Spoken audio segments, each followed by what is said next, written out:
The last session we have discussed two different system models. Those were physical models and architectural models. The physical model was dealing with the physical organization of a system, like what is the size, how they are laid out, like that. And architectural model is some more detail about the architecture of the system. Now coming to the third model, that is fundamental model. So whatever may be the system model we are following, all these models share some design requirements of achieving performance, reliability characteristics, or some security aspects like that.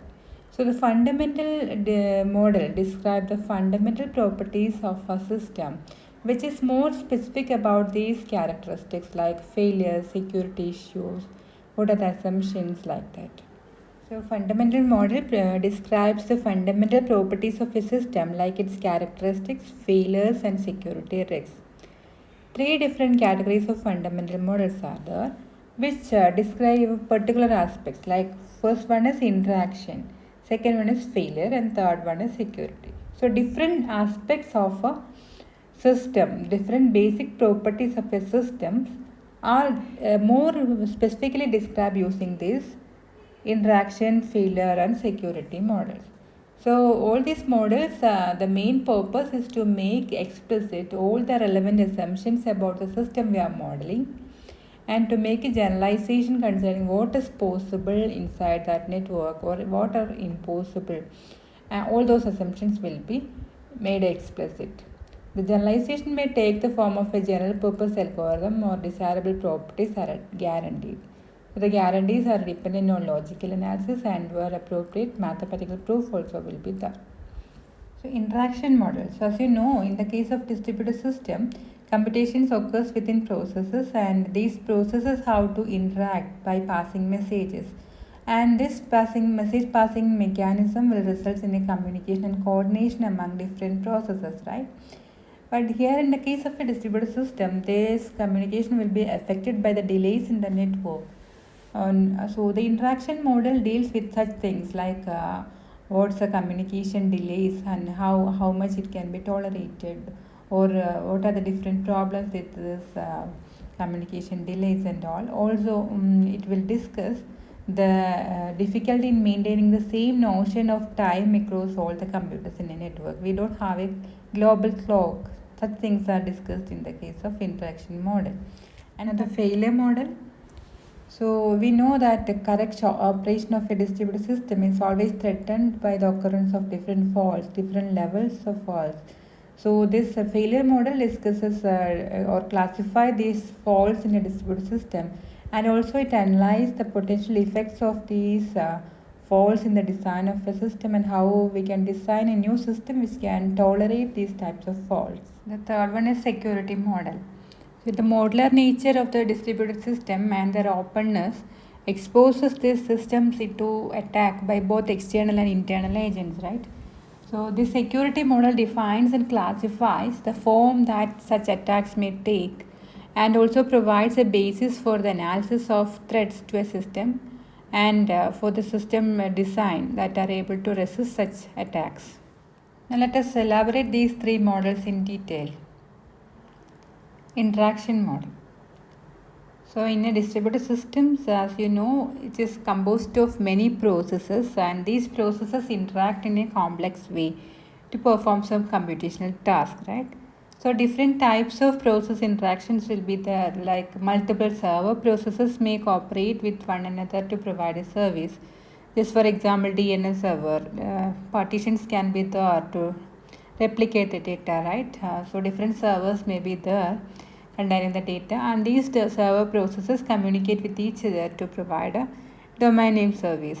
Like that, another category is a set of peer processes can be there. They may cooperate with one another to achieve a common goal. Just for example, voice conferencing system. So there can be a distributed stream of audio data in a similar manner, right? Definitely this have a real-time constraints also. So in a distributed environment, this process interaction is mainly affected by two different factors. First is performance of the communication channel, like latency, bandwidth, jitter, etc. And second one is clock drift. That we can see both of them in detail. So first one is performance of the communication channel, which is affected by latency, bandwidth and jitter. So latency is actually the time delay between the start of a message transmission from one process and the beginning of its receipt by another. And this latency includes three different factors. First one is the time taken for the first of a string of bits transmitted through a network to reach its destination. For example, the latency for the transmission of a message through satellite link is time for a radio signal to travel to the satellite and back. And second, the delay is delay in accessing the network, which increases significantly when the network is heavily loaded, right? Yes, for example, Ethernet transmission, the sending station waits for the network to be free of traffic. Then only it can send some data. And the third one is the time taken by the operating system communication services at both the sending and receiving processes. And this varies according to the current load of the operating system. So these three factors are included in latency. And second one is bandwidth. So bandwidth of a computer network is the total amount of information that can be transmitted over it in a given time. So when a large number of communication channels are using the same network, they have to share the available bandwidth. So again the bandwidth will be affected. And the third one is jitter. Jitter is a variation in time taken to deliver a series of messages. So jitter is relevant in multimedia data. For example, if consecutive samples of audio data are played with different time intervals, the sound will be badly distorted, right? So that is called jitter. Now coming to the second factor, that is computer clocks. So each computer in a distributed system has its own internal clock, which can be used by local processes to obtain the value of the current time. Therefore, two processes running on different computers can each associate timestamp with their events, right? However, if the two processes read their clock at the same time, their local clocks may supply different time values. That is a problem here. This is because computer clock drifts from perfect time, and most importantly, their drift rate differ from one another. The term clock drift rate refers to the rate at which a computer clock deviates from a perfect reference clock. So even if the clocks on all the computers in a distributed system are set to the same time initially, their clocks will eventually vary quite significantly unless corrections are applied.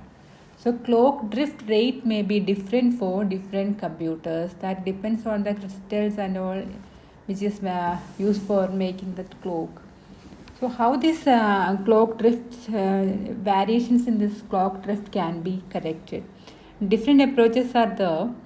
For example, computers may use radio receivers to get time reading from global positioning system with an accuracy of about 1 microsecond.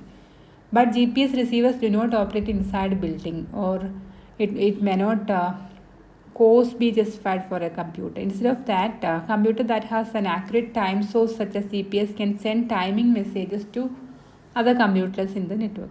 The resulting agreement between the times on the local clock is of course affected by variable in message delay. So always in a distributed system, the variation in a clock drift will be a problem. In a distributed system, it's very hard to set limits on the time that can be taken for process execution or message delivery or even a clock drift. So based on this, two different models are there. Both takes extremely opposing positions. Like first one that is called a synchronous distributed system, which has a strong assumption of time, and the second one is a synchronous distributed system, which makes no assumptions at all about time. So in synchronous distributed system, it defines a bound for each thing, like the time to execute each step of a process has a non-lower and upper bound. Each message transmitted over a channel is received within a non-bounded time, and each process has a local clock whose drift rate from real time has a non-bound. So everything is in time bounded manner. It is possible to set slightly upper and lower bound for each execution time as a delay and clock drift rate in a distributed system. But it is very difficult to arrive at realistic values and provide guarantees of chosen values. Now the second one is asynchronous distributed system. So many distributed systems such as the internet are very useful, but we cannot classify that as a synchronous system, right? Because we cannot guarantee a time bound in any step. So therefore we need an alternative method, and that is asynchronous model. So an asynchronous distributed system is one in which there are no bounds on process execution speeds, message transmission delays, or even clock drift rate. So process execution speed, for example, one process step may take only a picosecond and another one a century. So all that can be said is that each step may take an arbitrarily long time. Like that message transmission delay, for example, one message from process A to process B may be delivered in a negligible time, and another one may take several years. And also in case of clock drift rate of a clock is arbitrary. Now let us go through failure model. In a distributed system, both processes and communication channels may fail. That is, they may depart from what is considered to be correct.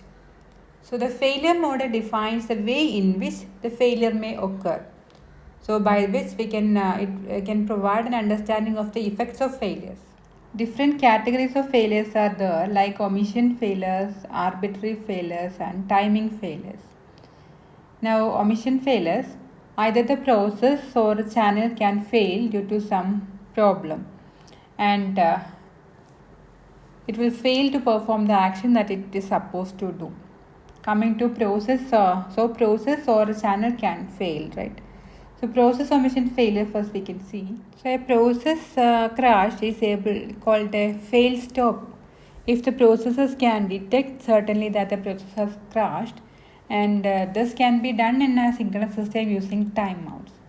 Now coming to communication omission failures, like we have some communication primitives like send and receive. Like a process P performs a send by inserting the message M into its outgoing message buffer, right? We can see that. So we have a process P, we have a message M, and that should be put into the outgoing message buffer here, and the communication channels transport M to Q's incoming message buffer. Okay, so process Q performs a receive by taking M from its incoming message buffer to the process. So based on where the message is actually lost, we have again classification for channel omission failures, like loss of messages between the sending process and the outgoing buffer. Here if it is lost, that is called send omission failure.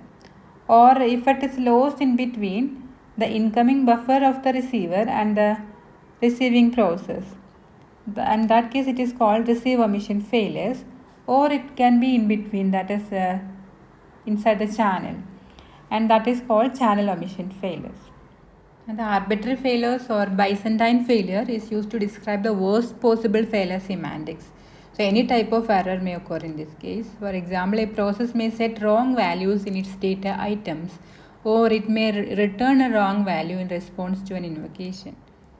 So for a process, an arbitrary failure is in which it arbitrarily omits some intended steps or takes unintended steps for processing.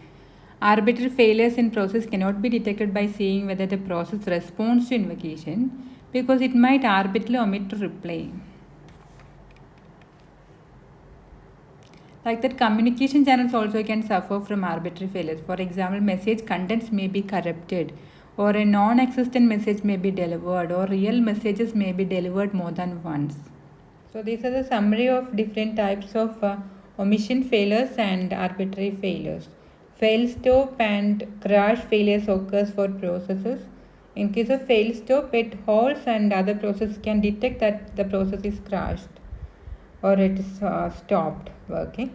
But in case of crash system, it may not be possible for other processes for detecting whether this is crashed or not. Omission failures, it can happen in processes or channels. So in case of channel, it may be lost in between the processor, receiver and sender. In case of processes, it can be at the sending side or at the receiving side. An arbitrary failure can happen in anywhere, and any type of failures can be there. Now the third type of failure, that is timing failures.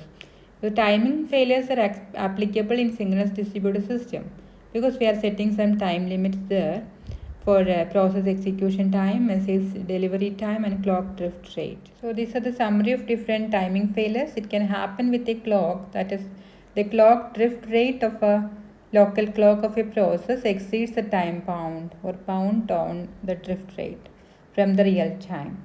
Like that, process performance may be in timing failure, that is, process exceeds the bounds on the interval between two steps. It should execute each step in a time bound manner, right? So that has also failed. And the third one is channel, inside the channel, that is, a message transmission takes longer than the stated bound, maybe due to some network delay and all. That is also a timing failure. The third fundamental model is security model. So let's discuss different security aspects of a distributed system. A distributed system can be made secure by securing different processes and channels and protect different objects encapsulated against unauthorized access. Now, how the objects can be protected? You can see in this figure, a server manages a collection of objects on behalf of some users. The user can run client programs that send invocation to the server to perform some operations on these objects. The server carries out the operations specified in each invocation and sends back the result to the client. So objects are intended to be used in different ways by different users, right? Just for example, some objects may hold users' private data such as their mailbox, and other objects may hold shared data such as web pages. So to support this, access rights specify who is allowed to perform the operation of an object. For example, who is allowed to read or write its state. So we must include users in our model as the beneficiaries of access right. So usually we do it by associating with each invocation and each result the authority on which it is issued. Such an authority is usually called a principal. A principal may be a user or a process. In our illustration, the invocation comes from a user and the result from a server. Now protecting processes and their interaction, that is communication channel, and processes have to be protected. So just to model the security threats, we can postulate some enemy or adversary, commonly used word, that is capable of being sending any message to any process and reading or copying any message sent between this pair of processes. We can see that this is the intended sender and receiver, and here an enemy who purposely enter into this channel and copy the message actually communicated between these two processes. So we can call this third process as an enemy. The threats from a potential enemy includes threat to processes and threats to communication channel. So we can see what are the threats to processes and what are the threats to communication channel. So a process that is designed to handle incoming request may receive a message from any other processes, right? So it cannot necessarily determine the identity of the sender. So if you are using IP, it includes address, source address is there, but it is not difficult for an enemy to generate a message with a forged source address. That is the problem. It can manipulate and just appears as a authenticated sender.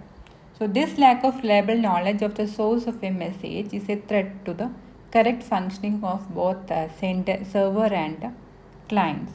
We can see what is the problem with server. Since a server can receive invocations from many different clients, it cannot necessarily determine the identity of the principal behind any particular invocation. It cannot directly identify a client. That's the problem with server. And like that client, when a client receives the results of an invocation from a server, it cannot necessarily tell whether the source of the result message is from the intended server or not. So this is how the threats happens to processes. Like that, threats to communication channel is also there. That is, an enemy can copy, alter or inject messages as they travel across the network and its intervening gateways. Such attacks present a threat to the privacy and integrity of the information as it travels over the network and to the integrity of the system. For example, a result message containing a user's mail item might be revealed to another user, or it might be altered to say something quite different. Such attacks will be there in a channel. So how to defeat these types of security threats is using cryptography techniques and shared secrets. Thereby we can have this authentication schemes and secured channels.